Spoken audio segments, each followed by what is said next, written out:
안녕하세요. 여러분의 슬기로운 퇴직연금 생활을 도와드리기 위해 한화투자증권 연금기획팀에서 달려온 정은영입니다. 오늘은 퇴직연금 제도의 차이부터 DB형에서 DC형으로 전환할 때 반드시 고려해야 할 핵심 포인트, 그리고 전환 이후 자산 운용의 기본 방향까지 차근차근 짚어보려고 합니다.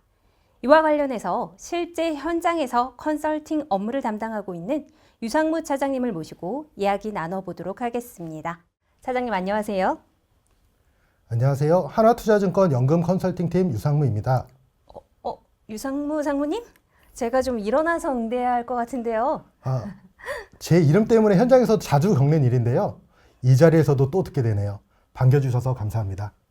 이름 때문에 재미있는 에피소드가 참 많을 것 같은데요. 농담은 이쯤에서 접어두고 시간이 없으니까 바로 본론으로 들어가 보겠습니다. 차장님, 최근 위험자산 가격이 급상승하면서 퇴직연금 제도 전환을 고민하는 사업장과 근로자분들이 눈에 띄게 늘어나고 있습니다. 지금 같은 시장에서는 DB형보다는 DC형이 더 유리한 거 아니야? 우리 회사도 제도를 바꿔야 하는 거 아니야? 이런 질문들이 심심찮게 들려오거든요. 어떤가요? 맞습니다. 코스피 5,000포인트를 달성하고 나서부터 기업들이나 근로자들분께 제도 변경에 대한 문의가 빗발치고 있습니다. 다만 최근 시장 분위기만 보고 제도 전환을 결정하는 것은 다소 위험할 수 있습니다. 퇴직연금은 단기 수익률보다 구조와 책임 주체를 먼저 이해하는 것이 훨씬 중요합니다. 그렇죠. 차장님, 그러면 제도를 자세히 한번 살펴볼 필요가 있는 것 같은데요. DB형과 DC형의 가장 큰 차이가 뭔가요? DB형은 퇴직금의 액수가 사전에 정해져 있고 회사가 운용 책임을 부담하는 구조입니다. 여기서 사전에 정해지는 퇴직급여 수준은 퇴직 전 3개월간의 월 평균 급여의 근무 기간을 곱한 금액입니다. 즉, 퇴직금은 퇴직급여를 수령할 사유가 해당되는 기준일부터 최근 3개월간의 월 평균 급여와 근무 기간으로 결정됩니다. 반면 DC형은 매년 회사가 납입하는 부담금만 확정되고 근로자가 직접 운용해 그 결과에 따라 퇴직급여가 달라지는 구조입니다.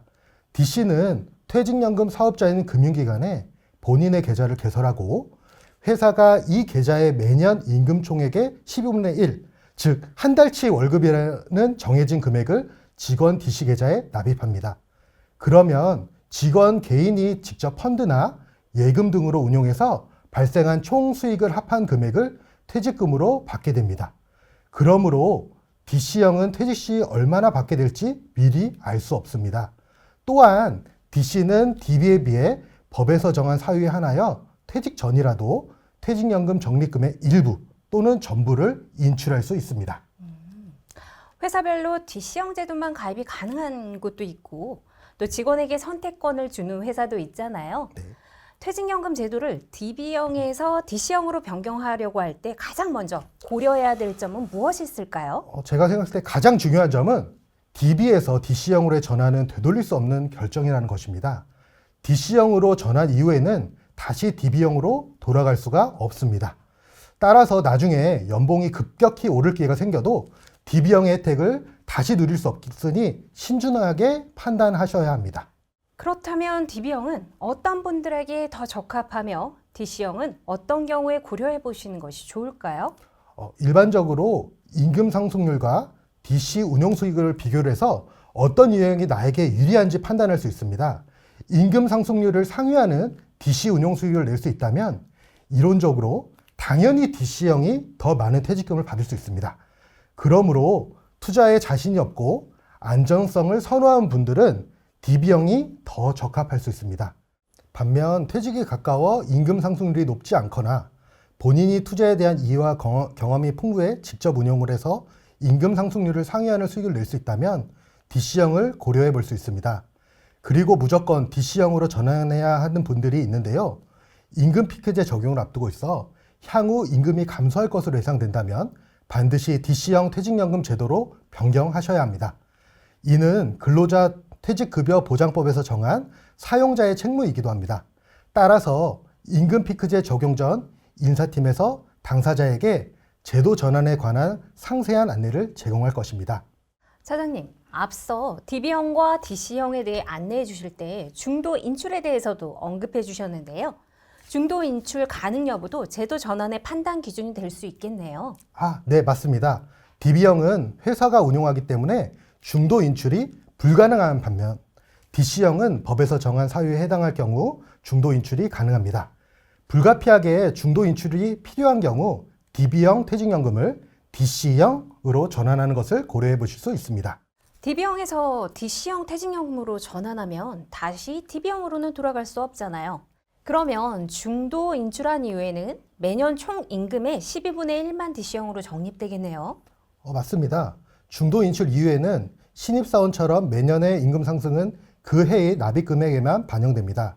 그 결과 향후 급여가 인상되더라도 과거 근무 기간까지 소급되어 반영되는 효과는 사라지게 되는 거죠. 그렇죠. 또한 노후자금의 소진이라는 이슈도 있고요. 차장님, DB형에서 DC형으로 변경하면 어떻게 해야 하나요? 변경하고 싶을 때 아무 때나 가능한가요?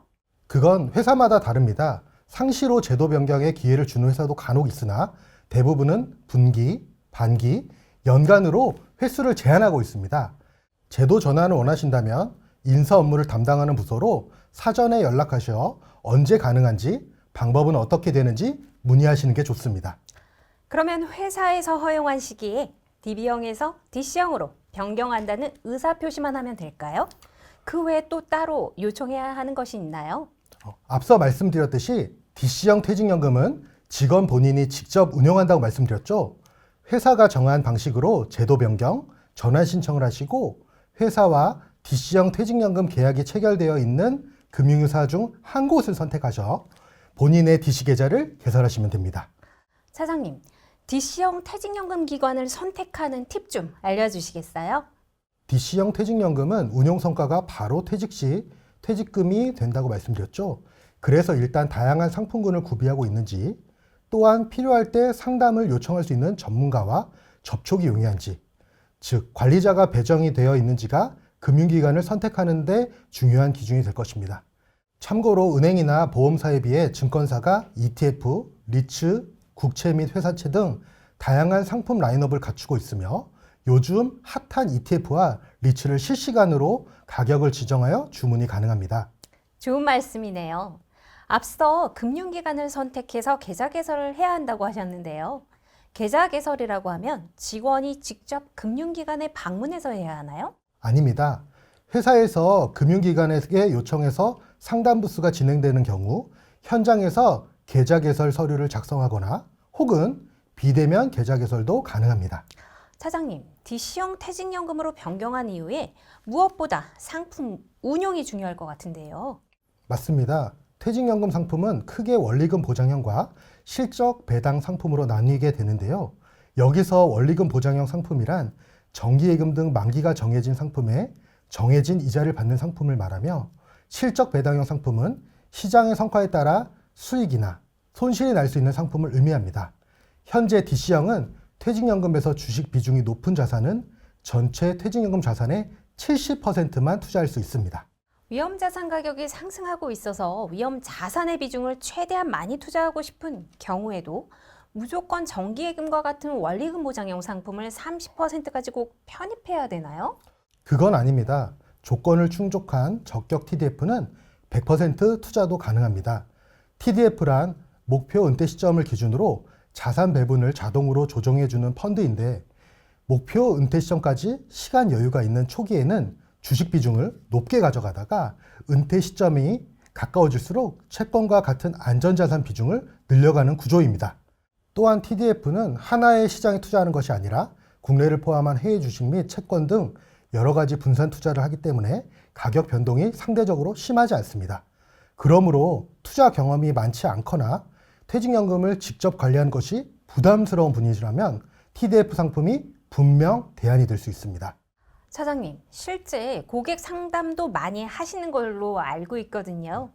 DC형 퇴직연금으로 제도를 변경하신 분들에게 상품 운용에 대한 조언을 한 말씀 해주실 수 있을까요? 마지막으로 한 가지 당부드리고 싶은 점은 본인의 위험 성향이 맞는 투자가 중요하다는 점입니다.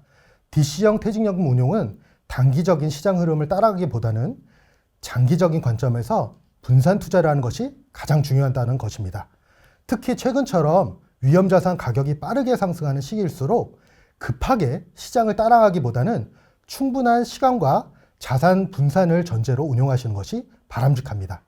특정 산업이나 테마에 투자하는 섹터 투자의 경우에도 전체 퇴직연금 자산의 일부 범위 내에서 활용하시고 퇴직연금의 본래 목적에 맞게 안정적인 노후자산 형성을 중심으로 두고 운용하시는 것이 좋겠습니다. 마지막 말씀을 꼭 기억해야 되겠어요. 사장님, 우리 하나투자증권 퇴직연금 홍보 좀 간단히 해주세요. 네, 홍보는 자신 있는데요.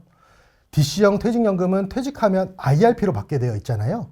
동일한 금융기관 IRP로 퇴직연금을 받을 경우에만 현금화하지 않고 실물 이전이 가능합니다. 그러므로 IRP로 이전까지 감안해서 금융기관을 선택하는 것이 좋습니다. 하나투자증권 DC형 퇴직연금은 제도에서 허용하는 다양한 상품군을 제공하며 무엇보다도 전문 관리자 및 연금 상담센터를 운용해 필요시 바로바로 상담이 가능합니다. 또한 IRP의 경우 대면 서비스가 가능합니다. 전문 자산 관리자인 PB가 배정됨에도 본인이 납부해야 하는 제도 수수료가 무료라는 점은 장기간 퇴직 자산을 운용하는 데 있어 중요한 장점이 될 것입니다. 깨알 같은 홍보 감사드립니다. 바쁘신 시간에도 같이 자리해 주셔서 너무너무 감사드립니다. 이상 여러분의 슬기로운 퇴직연금 생활을 기원하면서 한화투자증권 정은영이었습니다. 고맙습니다.